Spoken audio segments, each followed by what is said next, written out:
Hi friends, welcome to my cooking channel. ಇವತ್ತು ನಿಮಗೆ ಏಡಿಯ ಒಂದು ಸಾರನ್ನು ತೋರಿಸ್ಕೊಡ್ತಾ ಇದ್ದೀನಿ. ಓಕೆನಾ? ಎಲ್ಲರೂ ವಿಡಿಯೋ ನೋಡಿ ಪೂರ್ತಿಯಾಗಿ ಹಾಗೂ ಹೇಗೆ ಮಾಡೋದು ಅಂತ ತಿಳ್ಕೊಳ್ಳಿ. ನೀವು ಕೂಡ ಟ್ರೈ ಮಾಡಿ. ಓಕೆನಾ? ಇದು ಸ್ವಲ್ಪ ತೆಳ್ಳಗೆ ಬರುತ್ತೆ ಫ್ರೆಂಡ್ಸ್ ಸಾರು. ನಾನಿಲ್ಲಿ ಅದಕ್ಕಿಂತ ಮುಂಚೆ ನೋಡಿ ಪ್ರಿಪೇರ್ ಮಾಡೋಕ್ಕಿಂತ ಮುಂಚೆ ಇದರಲ್ಲಿ ಎರಡು ಏಡಿ ಇರೋದು ಫ್ರೆಂಡ್ಸ್. ಎರಡಲ್ಲ 4 ಏಡಿ ಇದೆ. ಬರೀ 4 ಏಡಿನಲ್ಲಿ ಇದಿಷ್ಟು ಪೂರ್ತಿ ಬಾಣಲಿ ಅಂದರೆ ಪೂರ್ತಿ ಪಾತ್ರೆ ಇದೆ ನೋಡಿ, ದೊಡ್ಡದಿದೆ ಮಾತ್ರ ಸೈಜು.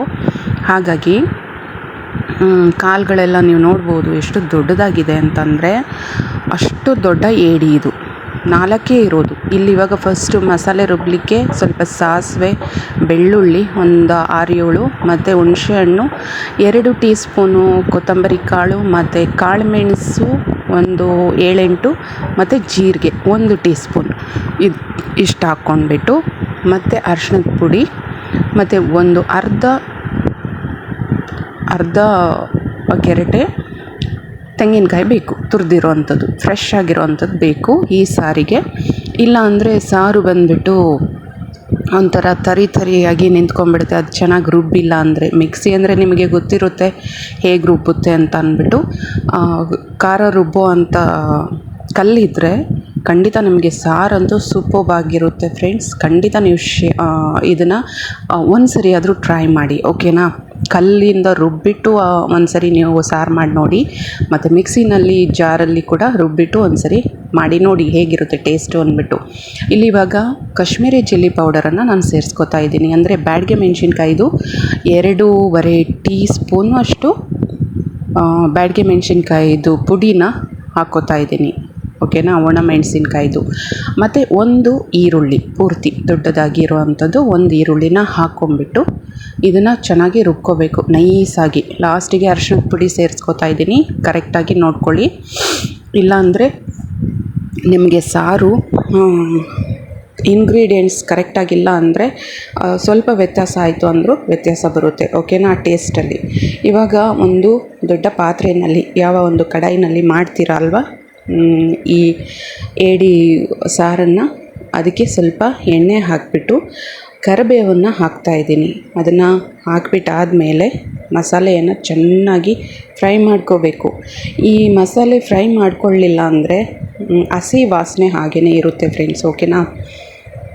ಹಸಿ ವಾಸನೆ ಪೂರ್ತಿಯಾಗಿ ಕಂಪ್ಲೀಟಾಗಿ ಹೋಗಬೇಕು ಅಂದರೆ ಈ ಥರ ಮಸಾಲೆಯನ್ನು ಹಾಕಿಬಿಟ್ಟು ಇದಕ್ಕೆ ಲಿಡ್ ಕ್ಲೋಸ್ ಮಾಡಿ ಒಂದು 5-10 ನಿಮಿಷ ಹಾಗೇ ಇಟ್ಕೋಬೇಕು.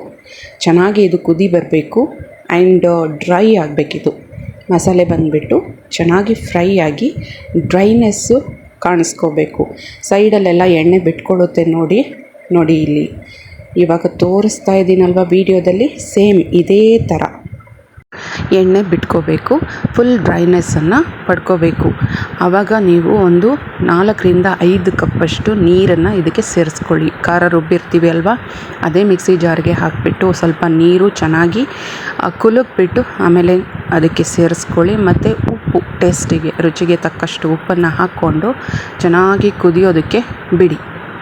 ಒಳ್ಳೆ ಕುದಿ ಬರಬೇಕು ಫ್ರೆಂಡ್ಸ್. ಇಲ್ಲ ಅಂದರೆ ನಾವು ಹಾಕಿರೋ ಏಡಿ ಅಷ್ಟು ಚೆನ್ನಾಗಿ ಇದಾಗಲ್ಲ. ಅಂದರೆ ಮಸಾಲೆ ಯಾವಾಗಲೂ ಸಾರು ಕುದಿ ಬರುವಾಗ ಹಾಕದೇ ಇದ್ದರೆ ಮಸಾಲೆ ಬಂದುಬಿಟ್ಟು ಡೈರೆಕ್ಟಾಗಿ ಇದಕ್ಕೆ ಸೇರಿಕೊಳ್ಳಲ್ಲ.